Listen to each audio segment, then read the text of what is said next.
Il y a des jours avec, il y a des jours sans. Les jours avec, on est déjà avec.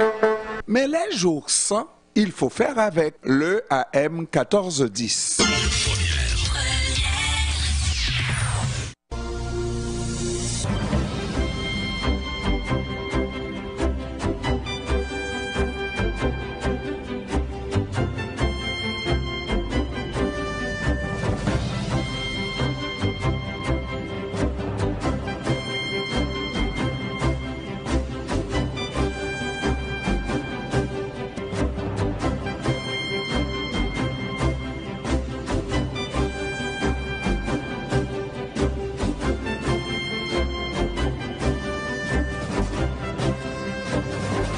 Exactement, 17h43. Nous avons avec nous en visuel Monsieur Pierre-Paul Gazma, il est président de la Chambre de commerce canado-haïtienne, et Charles-André Morel, directeur de l'équipe conseil du CETEC, et aussi impliqué dans l'accompagnement des acheteurs et vendeurs d'entreprises depuis plus de 7 ans. Messieurs, bienvenue à CEPAM. Bonjour, Monsieur Ernest. Bonjour, Maître Pierre. Ça va bien? Très bien. Bien, merci. Et de votre côté? Oui, moi, ça va toujours bien, même quand ça va mal. Or, vous nous annoncez une bonne nouvelle. La CETEC sera avec la Chambre de commerce canado-haïtienne pour présenter des entreprises qui ont besoin de preneurs ou repreneurs. Ça va être jeudi. Et expliquez-nous, messieurs, comment ça va se passer. Écoutez, je peux me lancer si vous voulez, Monsieur Gazma, ou à moins que vous vouliez y aller. Allez-y, Monsieur Morel, allez-y. Oui, écoutez, on a le plaisir de collaborer avec la Chambre de commerce haïtienne pour cet événement, effectivement, qui sera une grande première pour parler des occasions d'affaires qui sont ouvertes pour tous ici au Québec et particulièrement pour la communauté haïtienne. Donc, c'est un événement qui aura lieu, comme c'est indiqué dans la publicité, ce jeudi 22 février à 11 heures. L'adresse exacte, je crois, c'est rue Jarry. C'est là où on aura l'occasion de se retrouver en présentiel. Et Monsieur Gazmar, on ne dira pas des mensonges là.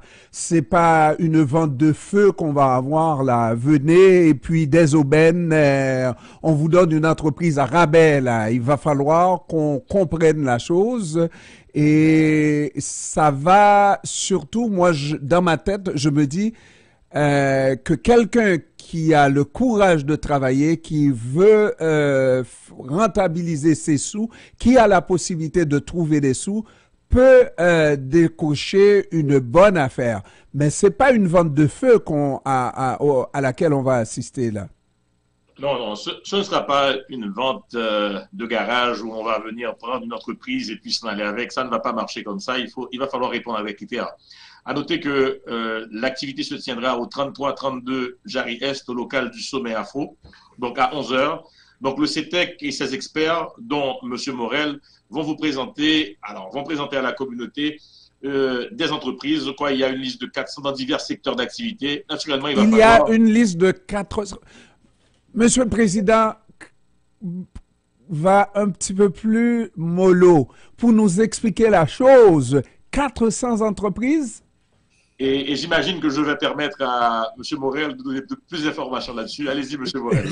Oui, peut-être ce qui va être important, c'est de présenter brièvement le CETEC pour que vous puissiez comprendre qui nous sommes exactement. Le Centre de transfert d'entreprises du Québec, le CETEC, nous sommes le chef de file du reprenariat au Québec. La manière dont on est organisé, donc on a une organisation de développement économique avec une solution unique qui combine une équipe conseil en transfert d'entreprise et sur laquelle aussi on a une plateforme confidentielle pour permettre à des acheteurs potentiels et des vendeurs d'entreprises de se rencontrer de manière confidentielle. Et sur cette plateforme, on a en général un nombre d'opportunités qui est aussi entre 330 et 400 entreprises qui sont listées. Donc, c'est pas 400 entreprises qui seront présentées lors de l'événement, mais ça fait partie de notre offre de services. Et entre autres, on propose des occasions d'affaires, un réseau d'affaires, des formations et événements Et notre but principal, notre mission principale, c'est de pérenniser les entreprises québécoises en offrant aux acheteurs et aux vendeurs d'entreprises les meilleures chances de succès dans leurs projets de vente ou d'acquisition. Bon. Et au-delà de ça, on a différents mandats spécifiques. Notre équipe, elle est vraiment spécialisée pour tous les secteurs d'activité, mais nous avons des mandats dédiés pour le tourisme, la culture et la reprise collective.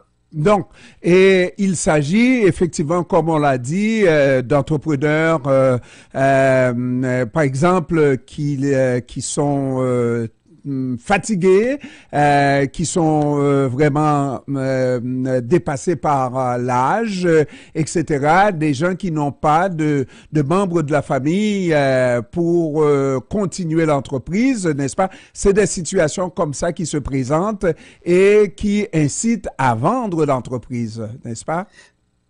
Tout à fait. C'est exactement le cas. Vous avez bien résumé la situation. Il faut savoir qu'au Québec, aujourd'hui, on connaît un vieillissement de la population et c'est également vrai pour l'ensemble des propriétaires d'entreprises. Donc, une grande majorité des entrepreneurs se rapprochent sensiblement de l'âge de la retraite. Et quand on n'a pas de famille ou d'employés qui veulent reprendre l'entreprise, et on s'occupe aussi de ces personnes-là, on regarde à l'externe. Mais c'est pas toujours évident de trouver le bon acheteur, de garder la confidentialité. Et c'est à ce niveau-là qu'on intervient pour aider les personnes à se préparer dans leur projet de vente, aider aussi ceux qui veulent acheter dans leur projet d'achat. Et puis, une fois que les deux parties sont prêtes, c'est s'assurer de faire rencontrer l'offre et la demande. Monsieur Gazmar, président de la Chambre de commerce canado-haïtienne, c'est une extrêmement belle activité qui va avoir lieu jeudi prochain. Mais est-ce que dans la communauté haïtienne, vous seriez en mesure de nous dire que il y a des gens potentiellement qui peuvent aller et reprendre ces entreprises-là, ou est-ce qu'il faudra penser à regrouper, à faire des groupes d'entrepreneurs qui sont intéressés par tel type d'entreprise et qui se regroupent donc pour travailler et éventuellement reprendre cette entreprise ou ces entreprises? Alors, l'une des missions de la Chambre de commerce, Ernest, c'est de créer la richesse pour la communauté, pour que cette richesse resplendisse à Montréal, au Québec et au Canada, qui sont nos terres d'accueil. L'essentiel pour nous, c'est d'arriver non seulement à trouver des gens, s'il y a des gens qui sont capables de prendre une entreprise seule, c'est correct, mais nous encourageons également la mise ensemble des forces pour pouvoir acquérir les entreprises. De toute façon, je crois que M. Morel a parlé tantôt de reprenariat collectif, voir dans quelle mesure que nous pourrions avoir un pool de gens qui soit nécessaire, qui soient intéressés également à acheter une entreprise ou des entreprises dans la mesure que ces entreprises répondent à leurs valeurs et à leurs idéaux. Monsieur Morel, je crois qu'il y a aussi du côté du CETEC un aspect accompagnement financier, accompagnement logistique. Comment que ça se passe cette partie-là? Pour ce je ne peux pas m'aventurer là-dessus. J'aimerais que le spécialiste nous en dise. Si tu permets, Ernest, que je pose une question. En général, non, mais puisque c'est Pierre-Paul, c'est permis. Merci. Effectivement, on n'offre pas de soutien financier en tant que tel. On a des programmes qui permettent aussi de proposer certaines subventions pour permettre d'avoir accès à certains experts, parce que racheter une entreprise, on a besoin d'experts, parfois d'avocats, de comptables, d'évaluateurs. Donc, naturellement, on a des programmes de subventions qui peuvent exister pour cela. Mais ce qu'on propose principalement, c'est l'accompagnement, c'est permettre à des acheteurs ou des futurs acheteurs de bien comprendre le projet dans lequel ils se projettent, les préparer, bien comprendre les tenants et aboutissants. Je vais faire un petit peu de pouce, Monsieur Gazmar, sur ce que vous disiez. Oui, on peut reprendre à plusieurs, effectivement. Puis c'est la définition même du reprenariat. Reprendre une entreprise, le reprenariat, c'est quoi? C'est la reprise, le rachat d'une entreprise par une ou plusieurs personnes. Donc, on peut racheter une entreprise à plusieurs. Ça dépend après du modèle de l'entreprise. Et le but, c'est que chacun s'y retrouve dans ce projet et a un rôle à jouer dans l'entreprise qui souhaite racheter. Et que ça soit très clair dès le départ, j'imagine, parce que idéalement, Monsieur Morel, Monsieur Gazmar, moi, je voudrais reprendre une entreprise et puis m'asseoir sur mes lauriers et laisser aller l'entreprise et ça va rouler. Et puis moi, je gagne des millions à chaque année, n'est-ce pas? C'est pas comme ça que ça se passe en général. Il faut comprendre, ça prend du courage, ça prend de la volonté aussi et d'être en affaires, n'est-ce pas? Ça a une signification que d'être en affaires, n'est-ce pas? Oui, effectivement, ça a une signification, mais il y a le gros avantage déjà d'avoir une entreprise qui existe, qui a déjà pignon sur rue, qui a déjà son local, sa machinerie, ou bien son expérience dans le traitement de l'activité à laquelle ça donne cette entreprise. Donc déjà avoir une entreprise du genre, c'est sûr qu'on ne va pas s'asseoir sur ses lauriers, on va devoir travailler, mais c'est déjà un gros coup d'avance pour ceux qui veulent se lancer en entrepreneuriat.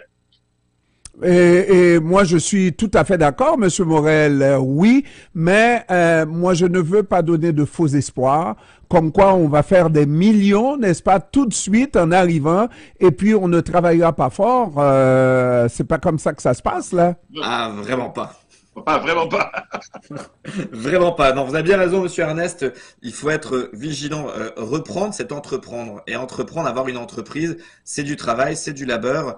Et il faut s'attendre aussi à travailler fort. Vous mentionnez justement que on peut reprendre une entreprise, on laisse rouler, on gagne des millions. Ça, c'est dans un monde idéal, je vous dirais. Mais on vit pas dans un monde idéal. Et quand on reprend une entreprise, il faut vraiment œuvrer à continuer à la développer, à s'assurer qu'il y ait toujours un chiffre d'affaires qui rentre, à maintenir les emplois en place aussi, c'est important. Et donc, c'est un vrai travail d'entreprise et c'est vraiment pas sous-estimé. Donc, les personnes qui voudraient reprendre une entreprise en pensant qu'elles vont pouvoir laisser rouler et gagner beaucoup d'argent, c'est vraiment un rêve qu'on ne veut pas du tout vendre aux personnes qui nous écoutent.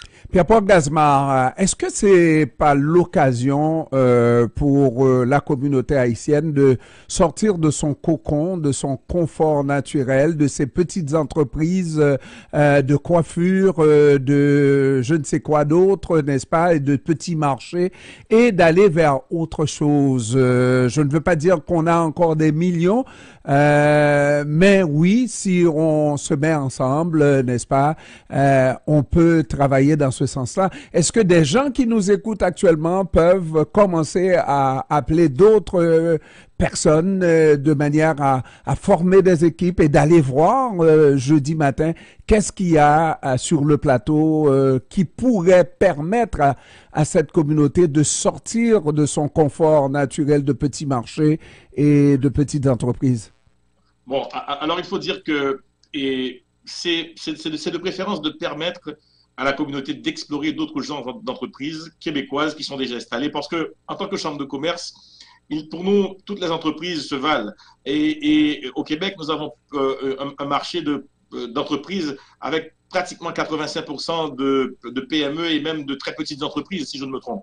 Donc, il est important de se dire que c'est vrai que nous avons une sorte de spécialité en termes de commerce de détail, mais nous pourrions, par exemple, explorer d'autres avenues. Et c'est ce que le CETEC nous offre avec cette conférence qui sera présentée le 22, jeudi 22, au 33-32 Jarry-Est, au local du Sommet Afro.